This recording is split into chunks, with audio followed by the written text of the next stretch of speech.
Hello, everyone, and welcome to our technical writing class. Today, we will be discussing about the very basics of technical writing. So, the ability to write special reports and business letters is an important asset not only in college but also in your chosen profession. Why?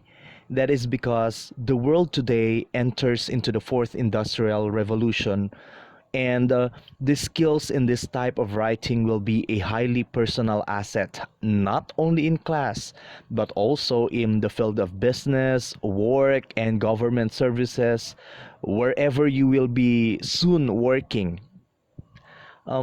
Technical writing is a kind of communication which is written, and it is written for and addressed to specific individuals to attain your desired objectives. An example of this is an application letter wherein um, you write in order to apply and soon be hired. Technical writing presents and explain a subject matter in a clear, objective, accurate, and concise manner. Okay, so what do we mean by that? No, so when we speak of it is written in a clear manner, that simply means to say that it should not go around the bush. No, when you try to write something, you should not be roaming around, I mean moving your letter around. No, so that's, you should be clear. No, you should be go straight to the point. And when we speak of objective, meaning to say that there should be no attachment towards the, say for example, the person whom you are writing to. When you try to write for an application letter, for example. The next one is accurate. No, accurate meaning to say you use the right word. No, you pick the right word for your letter. No, for example. And the last one is concise. No, when we speak of concise, this means to say that a letter, no, or of any kind of pertaining to writing, no, should be written in a short and direct to the point. It should be written short and direct to the point. Why? um, you have to take note that the very reason or the primary purpose of technical writing are: one, to inform; two, to analyze events and their implications; and three, is to persuade and influence decision. That means to say that when you try to inform, um, this should move the person to do something or to understand you. No, say for example, when you try to write an excuse letter, no, you're writing there because you are experiencing some stomach trouble. No? That's it. No? You are informing them. Okay, next, the other one is to analyze events and their implications. No, say for example, um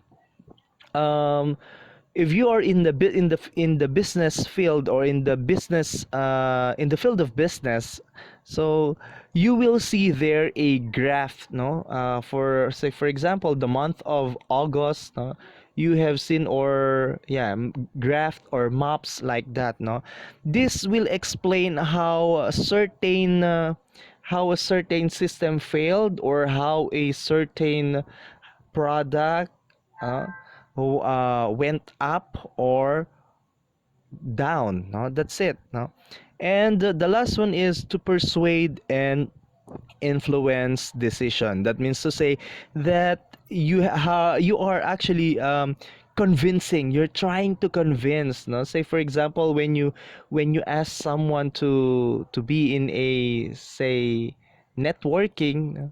That's it. You try to persuade and influence that person so that this person will um, join your group. So that's it. Now we're moving on to the end products of technical writing. So we're talking about we already have talked about the purpose. Now, what are the end product of technical writing? Okay, of course, number one of the end product is technical report. A technical report actually provides a useful information about a complete program of work for reference and permanent record. Another end is contract. A contract, for all you know, is a formal agreement between two or three or more persons, an organization, or parties to do something on mutual or mutually agreed terms. Okay, so those that's contract. Another is feasibility report. Okay, a feasibility report explains uh, facts, no, represents facts and information intended to make the reader realize that the proposed project or plan is financially, economically, and technically significant as well as beneficial. Okay, so this usually happened or this usually done when you intend to come up with a business, no? Because you don't just put a business. You don't just open a business. Before opening a business, you should have a feasibility study. And after that feasibility study, of course, you have your feasibility report. Okay, so another is a business letter. It is actually a written communication of message used to transact businesses or business which cannot be what do you call this? Which cannot be conducted orally. I'm sorry. The next one is brochure. So I know you're all familiar with brochure. This is a pamphlet or printed information materials given to a customer in order to convince or persuade him to take action on the company's service, ideas, or products offered. No, yeah, that is a brochure. And the next one is an abstract. It is a summarize from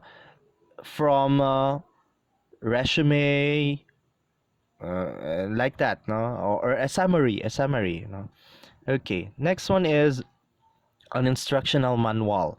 This contains direction for work procedure or policies for the use of technical equipment or appliances. So remember, when you try to buy a new washing machine and you do not know how to operate it, there's a piece of paper there, no? That's what you call an instructional manual, no? Okay, next, proposal.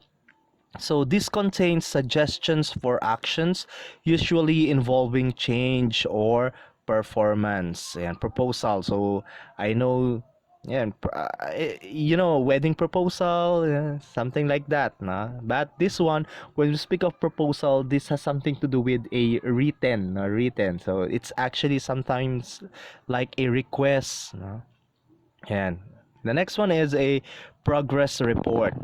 This contains an account of what has been accomplished on a project over a specific period of time and what may be expected in the next period. Okay, so progress report, usually you have this initial report, no? And then what comes after your initial report is your progress report. What happened to that initial report is your progress report.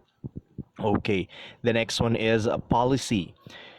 Policy is a plan of action adopted or, say, preserved by an individual, government, party, business, and industry, or it may be a document containing a contract of insurance and policy. Okay, so the do's and don'ts. Okay, the next one is article for a technical journal. Okay, so a technical paper will be um, published in a journal, say for example a research, like that, your thesis, okay, like that. Okay, now what about monograph? uh, Monograph is a textbook treatment through textbook treatment, which require full illustration and documentation. Okay, so yeah. What else? We also have memorandums, okay, or memorandum.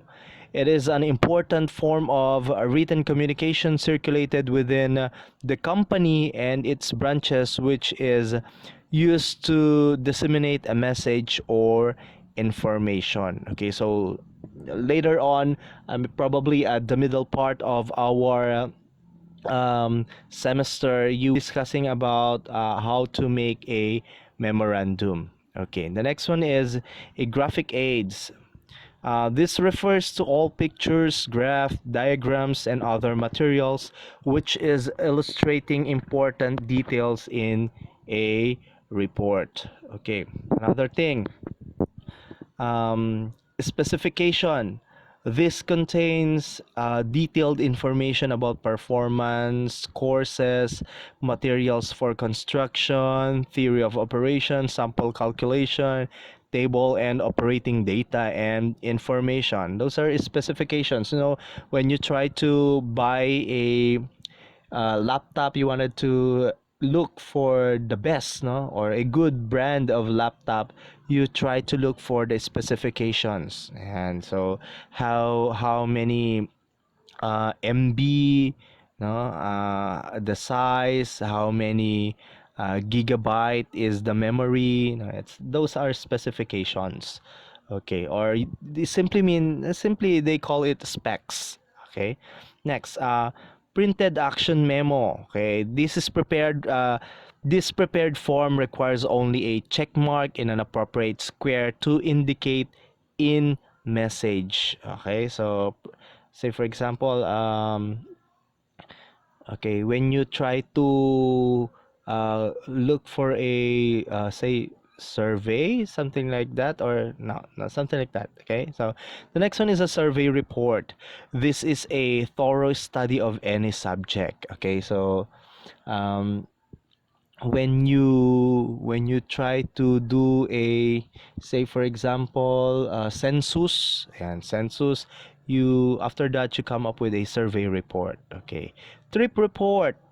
Trip report is an account of a business or professional trip. Okay, so say for example, you had your field trip and your teacher would ask you to make a report of what happened in that field trip. That is what you call a trip report. Okay, laboratory report, a record of procedures and result of laboratory tests. Okay, so you know this probably, no, no. So say for example, when you went out for a checkup, and then okay, so after the checkup is done, you will be given a piece of paper.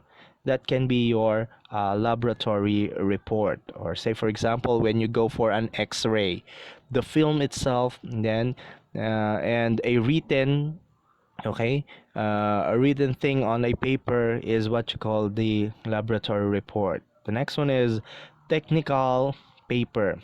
Technical paper is a research paper written for a professional journal or magazine. So it's almost the same with an article for a technical journal. So that's why it's technical paper. Okay, now why all of this? Why all of this? Okay, simply because I want you to understand that the basic principle, or the basic principle, or say for example, um, the the very function, yeah, the very function of a technical writing is, one, to serve as a basis for management decision. Okay, management decision. The second one is to furnish needed information.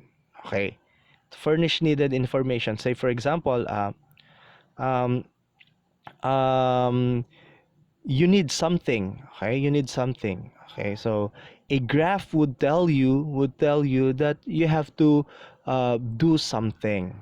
Okay, the next one is to give instructions. Okay, to explain techniques. Okay, to report achievement, to analyze problem areas, to determine design and system requirements, to serve as a basis for public relation, to provide report to stockholders of companies, to develop a product, to provide service, and of course, um, to record business through proposal. And the last one is, of course, from the proposal to procure business through proposal. Okay, so you see, those are the different functions. Now, um, speaking of functions, no, probably you are wondering, what then is the basic principle? No, what then is the basic principle? We already have the function. The basic principle of an effective technical writing is, one, understanding the reader. Okay, understanding the reader. That's the first principle is to understand the reader. Okay, now, why is it important for us to understand the reader? That is for us to know the purpose, of course, to know the purpose of each article or report, or what has been submitted, submitted through writing.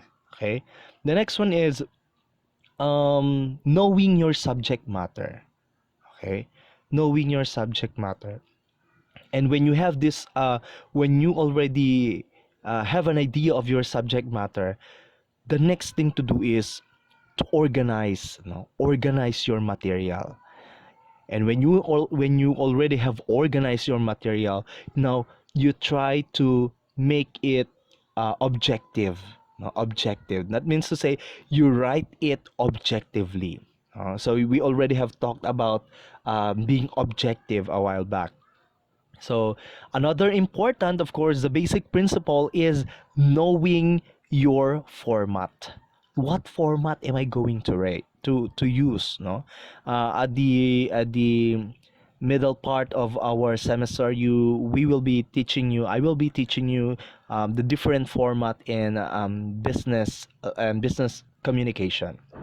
And of course, the last one is adopting ethical standards. Okay. So in writing, do we have ethical standards? Do we still have what you call ethics to consider in writing? Yes, of course, no? Of course, there is. Okay. So those are the basic principles of technical writing. Okay, so next meeting we will be talking about the different properties of technical writing. So for probably for your assignment, you try to look for the properties of technical writing properties, and also you look for the principles of a good report writing. So that would be all. Thank you very much for listening, and yeah, good luck. Okay, good luck everyone.